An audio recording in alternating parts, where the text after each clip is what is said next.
नमस्कार।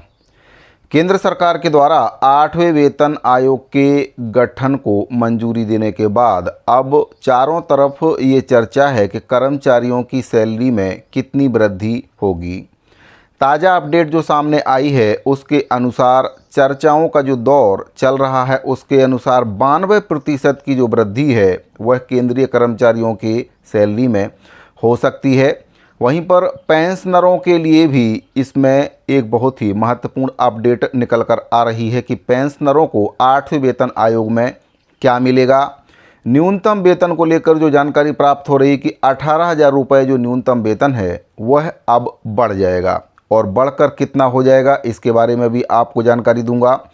तो साथियों, 8वें वेतन आयोग में जो सबसे महत्वपूर्ण कारक है वह आपका फिटमेंट फैक्टर है और जो कर्मचारी संगठन हैं उनके द्वारा सरकार से जो फिटमेंट फैक्टर की मांग की जा रही है वह कितनी है, सरकार कितना फिटमेंट फैक्टर कर्मचारियों को दे सकती है, 7वें वेतन आयोग में जो फिटमेंट फैक्टर था वह कितना था, सभी बिंदुओं पर इस वीडियो में मैं आपको जानकारी दूंगा। और हम ये भी जानेंगे कि 8वें वेतन आयोग में वास्तव में कर्मचारियों की सैलरी में आखिरकार कितनी वृद्धि हो सकती है।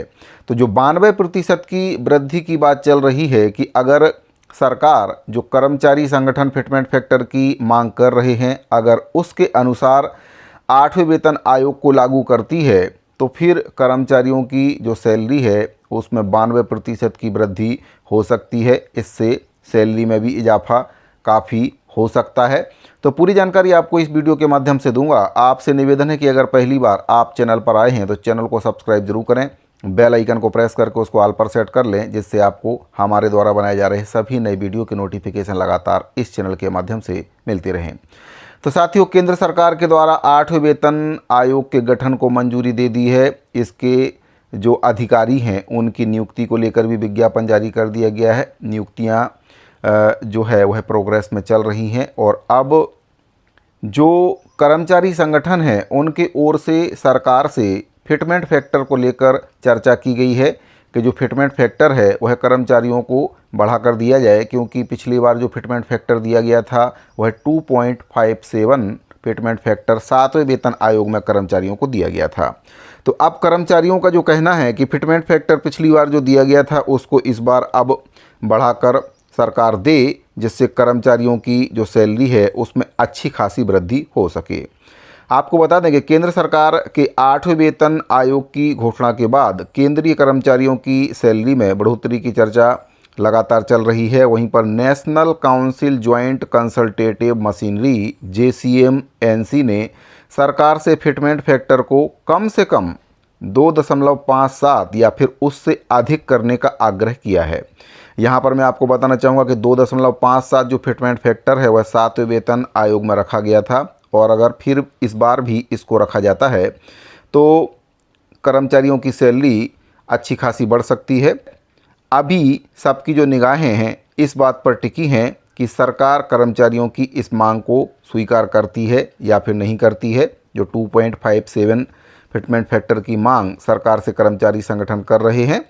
JCM-NC के जो सचिव हैं शिव गोपाल मिश्रा के अनुसार फिटमेंट फैक्टर 2.57 या उससे अधिक होना चाहिए। इनका ऐसा कहना है, जो कि 7वें वेतन आयोग के समान होगा। अगर 2.57 फिटमेंट फैक्टर सरकार रखती है तो 7वें वेतन आयोग में भी ये फिटमेंट फैक्टर था और अगर इससे अधिक फिटमेंट फैक्टर सरकार लागू करती है तो कर्मचारियों के वेतन में 157% की वृद्धि हो सकती है। वहीं पर बात करें न्यूनतम वेतन की, जो न्यूनतम मौजूदा वेतन है वह 18,000 रुपये है। अगर फिटमेंट फैक्टर बढ़ता है तो फिर ये न्यूनतम वेतन भी बढ़कर 40,260 रुपये मंथली हो जाएगा। इसी क्रम में न्यूनतम पेंशन की अगर बात करें तो जो न्यूनतम पेंशन है वह 9,000 रुपये वर्तमान में मिल रही है, ये भी बढ़ जाएगी, 23,130 रुपये न्यूनतम पेंशन हो जाएगी। 7वें वेतन आयोग में जो 2.57 का फिटमेंट फैक्टर अपनाया गया था उससे कर्मचारियों की जो न्यूनतम वेतन थी 7,000 रुपये से बढ़कर 18,000 रुपये हो गई थी।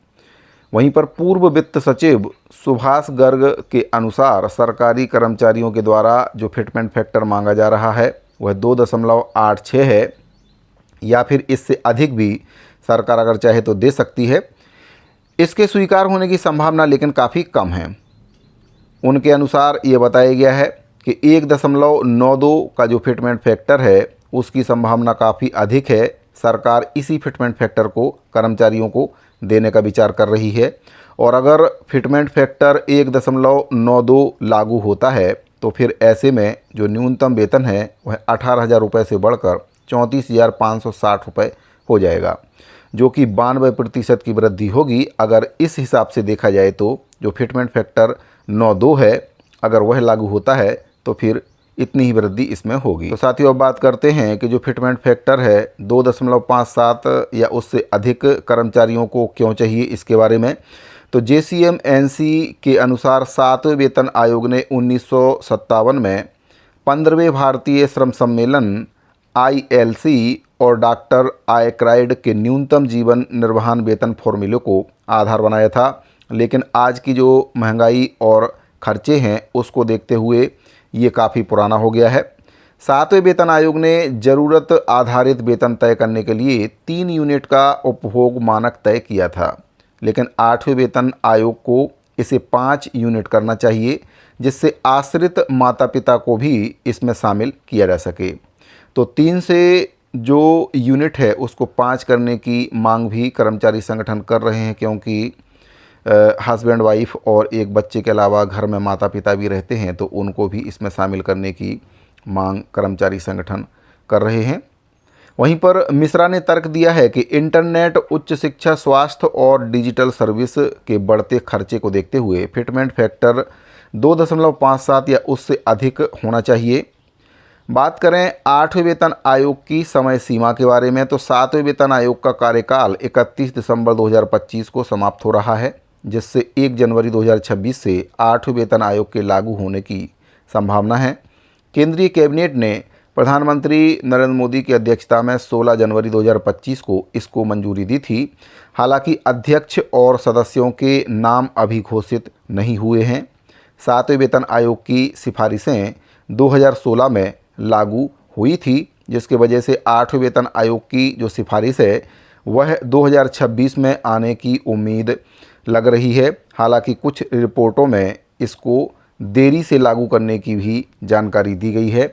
अब देखते हैं कि सरकार 8वें वेतन आयोग की जो सिफारिशें हैं जनवरी 2026 में लागू करती है या फिर इसमें और अधिक समय लग सकता है। फिटमेंट फैक्टर सरकार क्या कुछ देती है, 2.57 देती है या फिर इससे अधिक फिटमेंट फैक्टर देती है या फिर 1.92 फिटमेंट फैक्टर रखती है।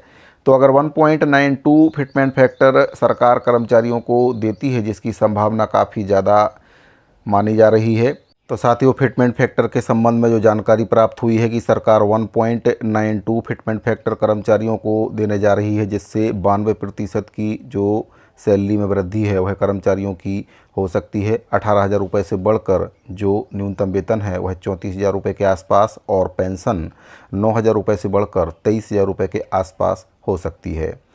तो ये जानकारी प्राप्त हो रही है 8वें वेतन आयोग से संबंधित कर्मचारियों के वेतन में 92% की वृद्धि होने की संभावना नज़र आ रही है। अगर जानकारी आपको पसंद आई हो तो इस जानकारी को अपने दूसरे साथियों को शेयर जरूर करें और अगर आपने अभी तक चैनल को सब्सक्राइब नहीं किया है तो चैनल को सब्सक्राइब जरूर कर लें। बेल आइकन को प्रेस करके ऑल पर सेट करके रखें, जिससे आपको कर्मचारियों से संबंधित सभी प्रकार की जानकारियाँ लगातार इस चैनल के माध्यम से मिलती रहें। साथ ही इस वीडियो फिलहाल इतना ही, मिलते हैं अगले वीडियो में। अभी के लिए दीजिए इजाज़त। धन्यवाद।